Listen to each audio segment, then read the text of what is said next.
Angin senja Mekah selalu memiliki cerita.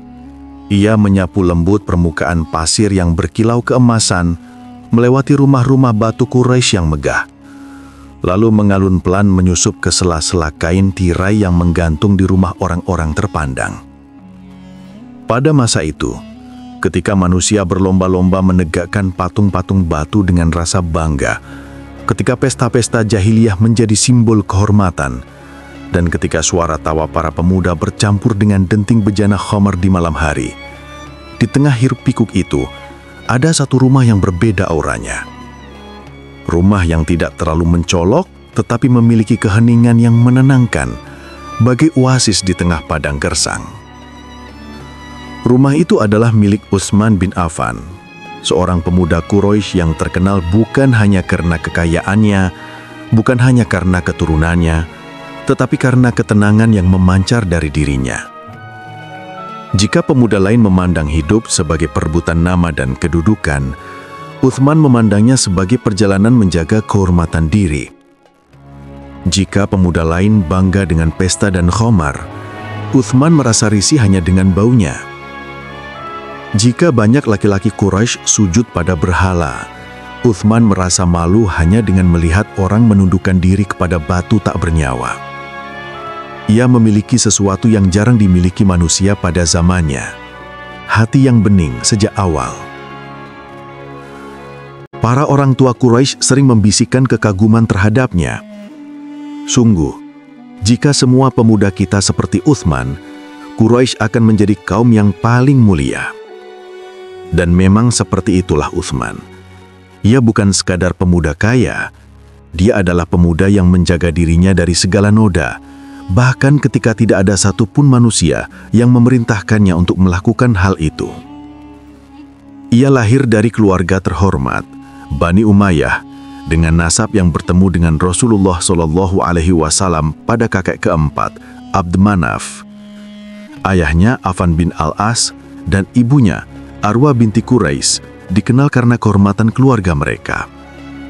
Kehidupan yang melimpah membuat banyak pemuda Quraisy lupa diri, tetapi tidak bagi Utsman. Kekayaan bukan membuatnya sombong, tetapi justru membuatnya lebih pemalu, lebih santun, dan lebih rendah hati. Seakan-akan Allah telah menyiapkan hati ini jauh sebelum Islam datang mengetuk pintunya. Pada suatu sore ketika matahari mulai condong dan cahaya keemasannya memantul pada dinding rumah-rumah batu di Mekah, Utsman berjalan melewati pasar Quraisy. Ia mengenakan pakaian sederhana meski mampu memakai yang paling mewah. Orang-orang menghormatinya. Para pedagang tersenyum ketika ia lewat.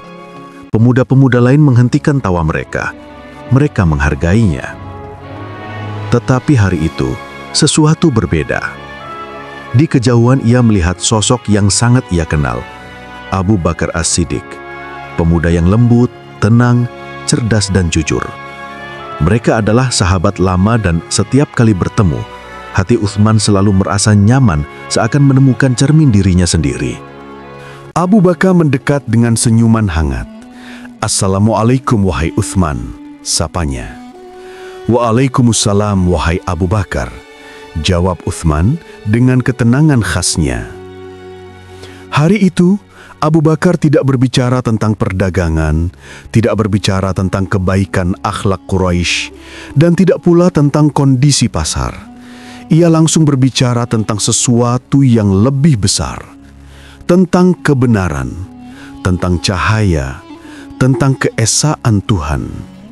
Ia bercerita tentang Muhammad bin Abdullah, sahabat mereka yang paling jujur, paling amanah, paling halus tutur katanya, yang kini membawa risalah dari langit. Abu Bakar menjelaskan dengan hati yang penuh keyakinan. Ia tidak berteriak, tidak memaksa, tidak mengancam. Ia berbicara seperti pemberi kabar gembira. Dan hati Utsman mulai bergetar. Ada sesuatu yang sangat dalam menyentuh relung jiwanya. Seakan selama ini ia hanya menunggu satu kalimat untuk menguatkan semua bisikan fitrah yang diam-diam ia simpan sejak muda, bahwa berhala itu tak layak disembah, bahwa khamar itu merusak martabat, bahwa hidup harus lebih tinggi daripada sekedar mengikuti jejak leluhur. Ketika Abu Bakar mengucapkan kalimat tauhid, Utsman merasa cahaya memasuki relung hatinya. Dengan suara yang pelan namun mantap, ia mengulanginya. Asyhadu alla ilaha illallah wa asyhadu anna Muhammadar Rasulullah. Seakan seluruh Mekah terdiam, seakan angin berhenti berhembus, seakan bebatuan menyaksikan momen itu. Utsman masuk Islam. Dan langit menjadi saksi bahwa hari itu bumi mendapatkan salah satu manusia terbaiknya. Namun Mekah tidak selalu memberikan jalan mulus bagi orang yang memilih kebenaran. Berita keislaman Utsman seperti panggilan perang bagi sebagian keluarganya. Teguran datang bertubi-tubi, celaan dilontarkan di muka umum, sebagian kerabatnya mempermalukannya, bahkan ada yang mencoba menahan dan membelenggu dirinya agar ia meninggalkan agama baru itu. Tetapi Utsman memilih diam yang penuh keyakinan. Ia berbicara seperlunya, ia bersikap setegasnya, ia tidak membalas keburukan dengan keburukan. Justru ketenangannya itulah yang membuat sebagian kerabatnya heran. "Bagaimana mungkin engkau tidak goyah?" tanya seseorang. Dengan lembut Utsman menjawab, "Karena hatiku telah merasakan kebenaran. Dan hati yang telah merasakan kebenaran tak mungkin kembali pada kegelapan." Ketika tekanan kaum Quraisy semakin mengancam, Rasulullah Shallallahu Alaihi Wasallam mengizinkan sebagian sahabat untuk hijrah ke Habasyah, negeri yang diperintah oleh Raja Adil, Najasyi. Utsman dan istrinya, Ruqayyah binti Muhammad Shallallahu Alaihi Wasallam, termasuk di antara yang pertama kali berhijrah. Perjalanan itu panjang, berat, penuh kerinduan. Tetapi Utsman melaluinya dengan keteguhan hati yang luar biasa. Ia tidak hanya membawa istrinya untuk selamat, tetapi ia membawa amanah cahaya. Di Habasyah, mereka hidup tenang. Mereka dapat beribadah tanpa rasa takut. Tetapi rindu akan Rasulullah Shallallahu Alaihi Wasallam dan kaum muslimin membuat keduanya kembali setelah mendengar kabar yang ternyata keliru, bahwa Quraisy telah berhenti menyiksa kaum muslimin. Dan ketika hijrah besar ke Madinah dimulai, Utsman membawa Ruqayyah bersama kaum muhajirin lainnya untuk menempuh perjalanan suci itu. Di Madinah, kehidupan baru dimulai, rumah baru didirikan, ikatan persaudaraan diperkuat, tetapi ujian tak berhenti. Ketika perang Badar terjadi, Ruqayyah jatuh sakit parah. Rasulullah Shallallahu Alaihi Wasallam memerintahkan Utsman untuk tidak ikut perang dan menjaga putrinya. Dan saat pasukan kembali dengan kemenangan, ada kabar duka yang menanti. Ruqayyah wafat. Duka itu memotong separuh hati Utsman. Tetapi Allah menggantinya dengan cahaya lain. Ummu Kulthum, putri Rasulullah Shallallahu Alaihi Wasallam, dinikahkan dengannya. Dua putri Nabi dalam satu kehidupan seorang lelaki adalah kemuliaan yang belum pernah terjadi sebelumnya. Sejak itulah, ia dikenal dengan julukan yang menggetarkan sejarah, Dzun Nurain, pemilik dua cahaya. Cahaya akhlak, cahaya keluarga Nabi, cahaya iman, dan cahaya itu baru mulai bersinar. Madinah adalah kota yang aneh. Ia bisa terasa begitu damai, namun pada saat yang sama menyimpan ujian-ujian besar yang mengubah arah sejarah. Ketika Utsman bin Affan menetap di kota itu, hidupnya seolah memasuki babak baru.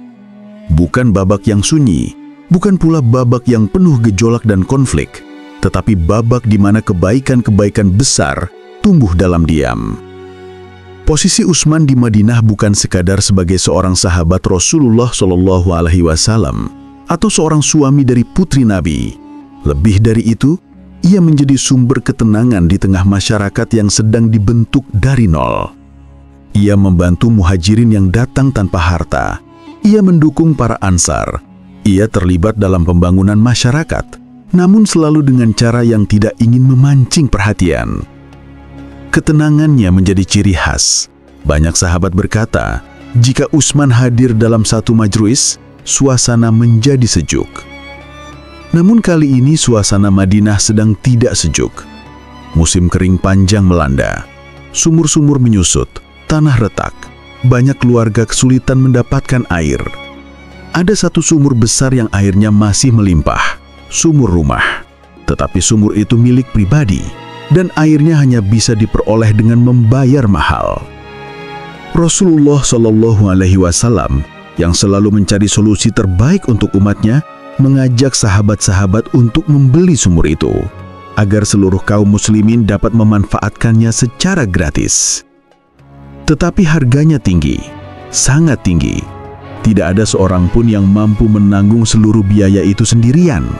Sampai satu nama tergerak, Utsman.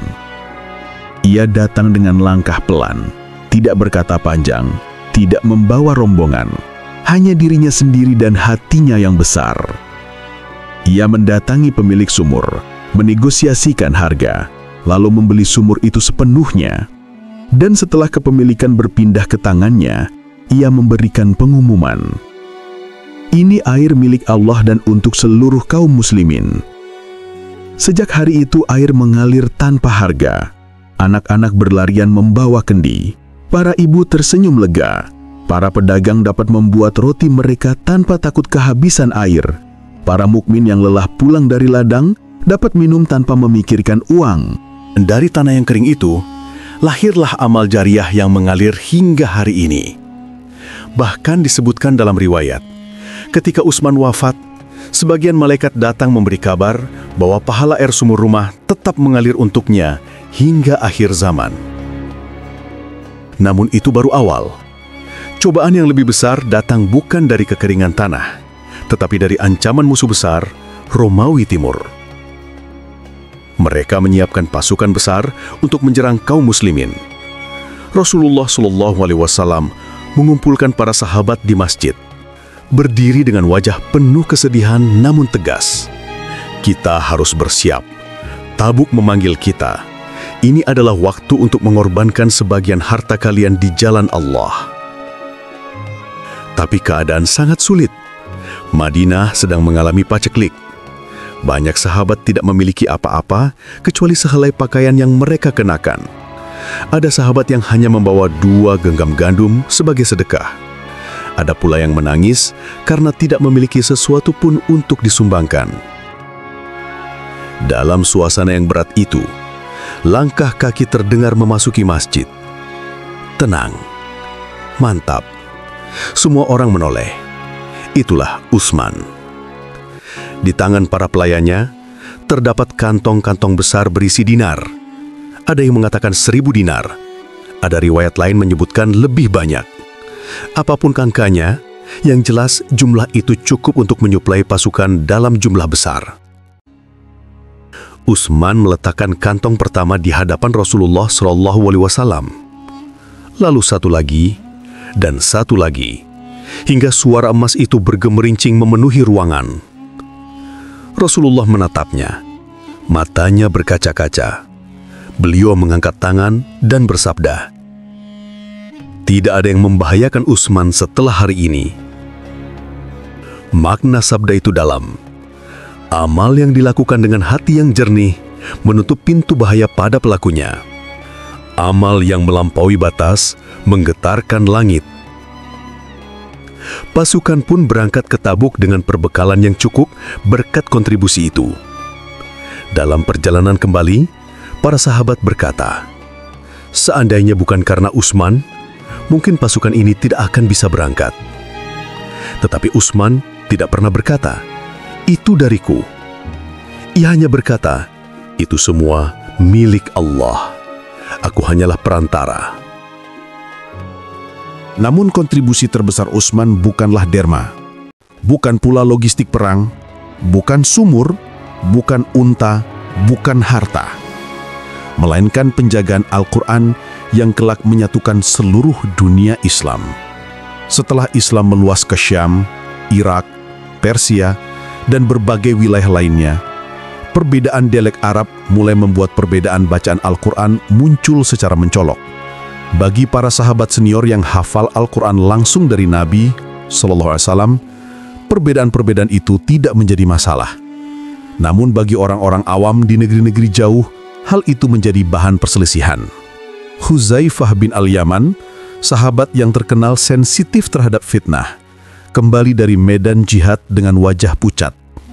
Ia menemui Utsman dan berkata, "Wahai Amirul Mukminin, selamatkan umat ini sebelum mereka berselisih tentang kitab Allah sebagaimana Yahudi dan Nasrani berselisih tentang kitab mereka." Perkataan itu tidak berlebihan, benar-benar tidak. Utsman memahami bahwa ini bukan perkara kecil. Ini adalah perkara persatuan umat. Jika Al-Quran mulai ditafsirkan sembarangan oleh orang yang tidak menguasai qiraat, jika perbedaan dialek dijadikan alasan pertengkaran, jika generasi setelah sahabat tidak lagi memiliki standar yang sama, maka masa depan umat sedang berada di tepi jurang. Maka dimulailah proyek penyatuan razam Al-Quran terbesar dalam sejarah. Utsman memanggil para sahabat yang terpercaya dalam penulisan wahyu. Zaid bin Thabit, ketua tim, Abdullah bin Zubair, Said bin Al-As, Abdurrahman bin Harith. Tugas mereka sangat berat, mengumpulkan catatan-catatan Al-Quran dari para sahabat, menyandingkannya dengan hafalan para hufaz, lalu menulisnya dalam razam standar berdasarkan dialek Quraisy, karena itulah dialek wahyu diturunkan. Mereka bekerja siang dan malam. Utsman mengawasi dengan penuh ketelitian. Tidak ada satu huruf pun yang boleh berubah kecuali berdasarkan saksi yang kuat. Setelah mushaf standar selesai, Utsman memerintahkan untuk menyalinnya dan mengirimkannya ke seluruh negeri Islam. Syam, Irak, Mesir, Basrah, Kufah, dan lainnya. Mushaf-mushaf lain yang tidak sesuai standar ditarik dan disesuaikan. Bukan karena mushaf lain salah, tetapi karena saat itu dunia membutuhkan satu standar penulisan agar umat tidak berpecah belah. Dan sejak hari itu, hingga sekarang, mushaf yang kita baca adalah Mushaf Utsmani. Inilah warisan terbesar seorang pemimpin, keputusan yang membuat umat tetap bersatu 1000 tahun setelahnya. Namun semakin besar sebuah pohon, semakin besar pula angin yang menerpanya. Dan mulai dari sinilah, badai fitnah pelan-pelan mengumpul di Cakrawala. Utsman dengan kelembutan dan sifat pemalunya memimpin umat sebagai khalifah setelah Umar bin Khattab. Banyak kebijakan administratif ia ambil demi stabilitas, terutama di wilayah-wilayah yang baru bergabung dalam pemerintahan Islam. Tapi manusia selalu memiliki sisi rapuh. Sebagian kaum di daerah merasa iri, sebagian tidak memahami kebijakan, sebagian lain dipengaruhi hasutan orang-orang yang ingin kekacauan, dan sebagian lagi memang mencari alasan untuk memulai pemberontakan. Tuduhan demi tuduhan dilontarkan, bahwa Utsman mengangkat keluarganya menjadi pejabat, bahwa ia terlalu lembut, bahwa ia terlalu kaya, bahwa ia terlalu baik, seakan-akan kelembutan adalah kelemahan. Fitnah itu tumbuh seperti api kecil yang dikipasi angin. Namun pada masa itu, masih banyak orang yang mencintainya. Para sahabat besar, Ali bin Abi Thalib, Talhah, Zubair, Abdullah bin Mas'ud, Abu Hurairah, dan lainnya, mengetahui bahwa semua itu hanya fitnah. Namun Utsman berbeda dari para pemimpin biasa. Ia tidak ingin membalas keburukan dengan kekerasan. Ia tidak ingin darah satu muslim pun tumpah. Ia memilih menanggung semuanya, sendirian. Madinah mulai memanas. Kelompok-kelompok dari luar kota datang, membawa keresahan yang mereka bangun dengan tangan mereka sendiri. Rumah Utsman mulai dikepung. Massa mulai menuntut hal-hal yang tak masuk akal. Mereka menuntut agar Utsman turun dari jabatan khalifah. Para sahabat datang menawarkan perlindungan. "Biarkan kami melawan mereka," kata Zubair. "Biarkan kami menjaga pintu rumahmu," kata Hasan dan Husain. "Biarkan kami mengusir mereka dengan kekuatan," kata Ali. Tetapi Utsman dengan wajah yang penuh cahaya menjawab, "Aku tidak ingin satu tetes darah pun tumpah karena diriku." Dan jawaban itu membuat semua orang terdiam. Langit Madinah seringkali tampak damai, tetapi pada hari-hari itu awannya seakan membawa bisikan kecemasan. Udara terasa lebih panas dari biasanya, angin bertiup lebih kering, dan jalan-jalan tampak lebih lengang. Seakan seluruh kota tahu bahwa sesuatu yang besar sedang bersiap pecah, tetapi tak seorang pun mampu menghentikannya. Rumah Uthman bin Affan yang biasanya tenang dan dipenuhi para sahabat yang datang bertanya ilmu atau meminta nasihat, kini menjadi titik pusat gelombang keresahan. Bukan karena kesalahan sang tuan rumah, bukan karena kebijakan buruk yang ia ambil, tetapi karena fitnah yang sudah menyebar bak api yang menjilat kayu kering. Uthman berdiri di depan pintu rumahnya pada suatu pagi. Ketika kelompok-kelompok dari luar Madinah tiba, mereka membawa wajah-wajah marah, membawa kabar-kabar yang mereka rangkai sendiri, membawa kebencian yang ditumbuhkan oleh provokasi panjang. Mereka tidak datang untuk berdialog, mereka datang untuk menghakimi. "Turunlah dari jabatanmu, wahai Uthman!" teriak sebagian dari mereka. "Engkau tidak adil, engkau memihak keluargamu.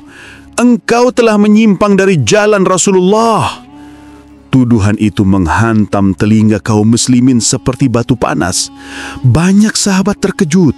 Mereka tahu tidak ada manusia yang lebih lembut, lebih jujur, dan lebih pemalu daripada Uthman. Tidak ada pemimpin yang lebih takut kepada Allah dalam setiap keputusannya. Tetapi begitulah fitnah. Ia membuat orang-orang buta. Di dalam rumah, para sahabat senior berkumpul. Wajah mereka tegang. Ali bin Abi Thalib dengan ketegasannya berdiri seraya berkata, "Kami akan melindungimu, izinkan kami mengusir mereka." Tetapi Uthman menggeleng. Tidak keras, tidak emosional, hanya gelengan pelan yang mengandung sesuatu yang luar biasa dalam dirinya. "Aku tidak ingin ada darah kaum muslimin tumpah karena diriku," katanya lirih. Ali menatapnya lama seakan tidak percaya. "Wahai Amirul Mukminin, ini nyawamu. Bagaimana mungkin engkau membiarkan dirimu disakiti?" Dengan suara yang sangat tenang, Utsman menjawab, "Nyawaku kecil dibandingkan persatuan umat ini." Kata-kata itu seakan menghujam dada semua yang mendengarnya.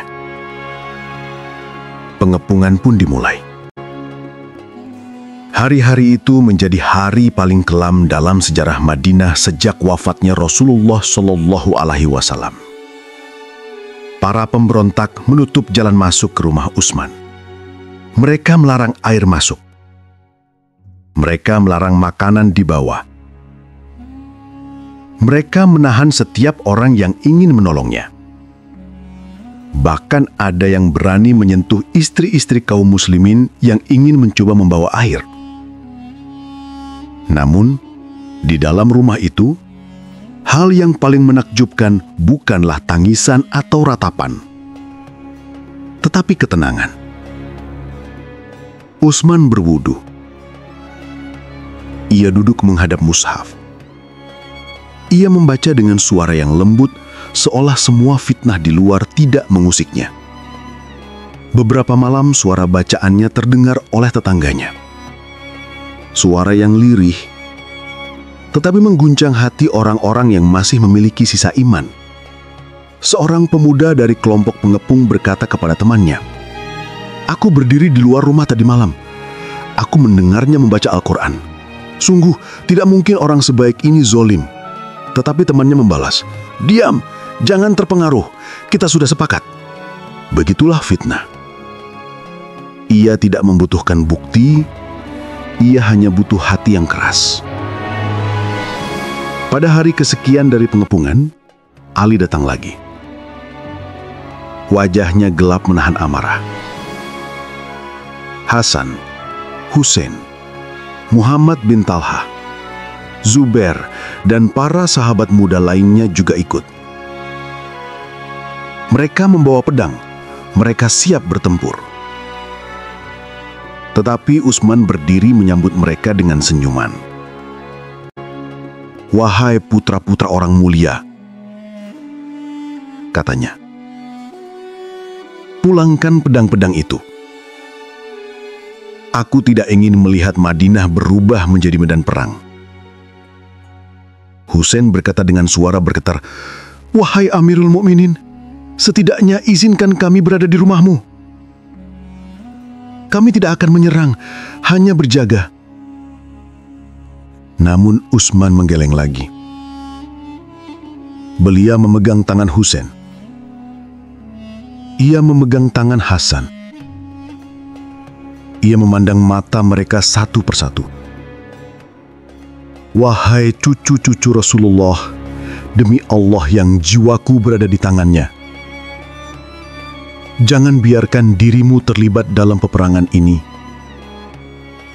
Jika aku wafat, itu bukan karena aku lemah, tetapi karena aku memilih akhir yang lebih aku cintai daripada hidup panjang dengan darah umat membasahi tanah ini."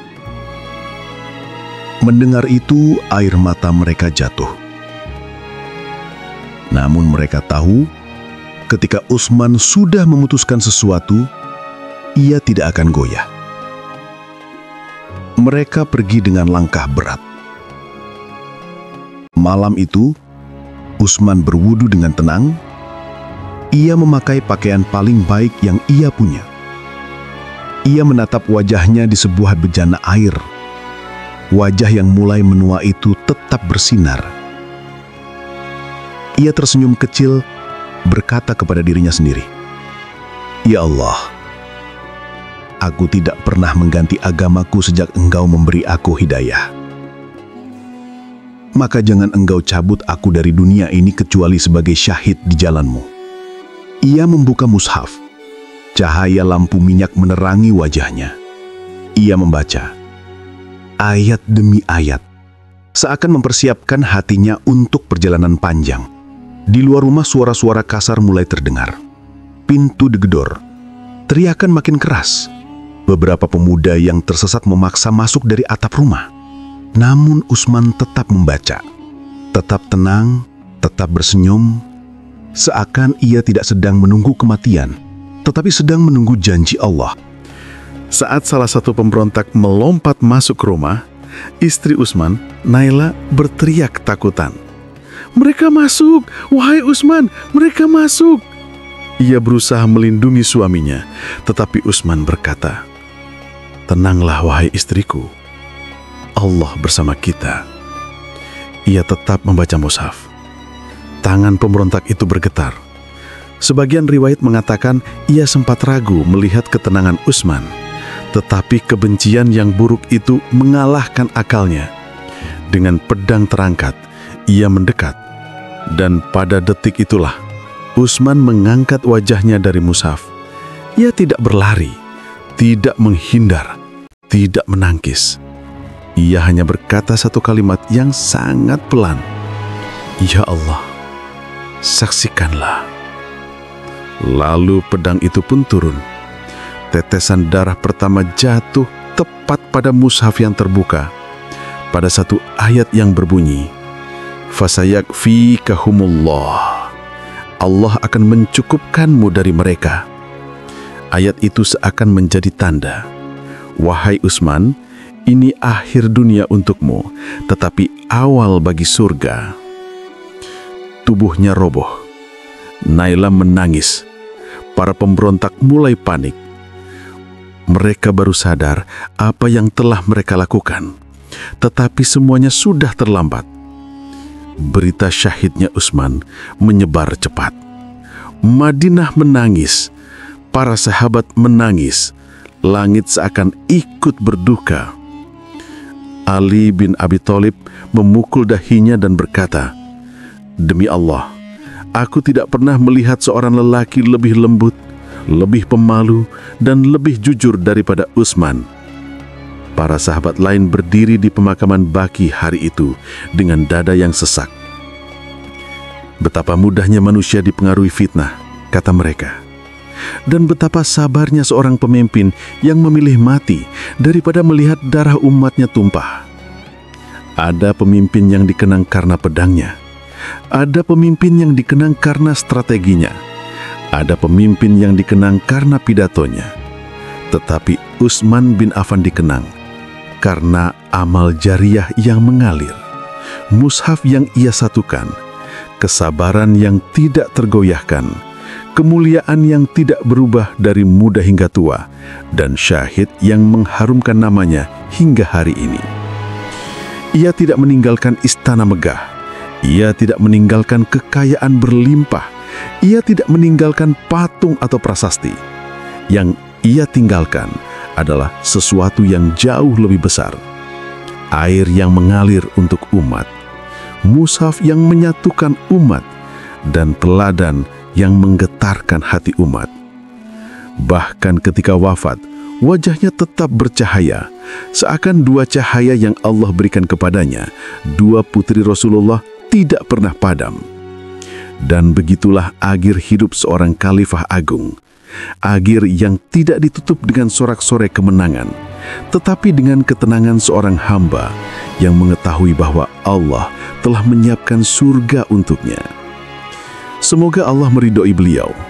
Semoga Allah mengumpulkan kita bersama beliau di taman-taman surga, dan semoga kita mampu meniru sedikit saja dari sifat-sifat mulia yang beliau wariskan: kesucian hati, kedermawanan, cinta kepada Al-Quran, dan keteguhan saat fitnah datang menyapa. Amin. Ya Rabbal Alamin.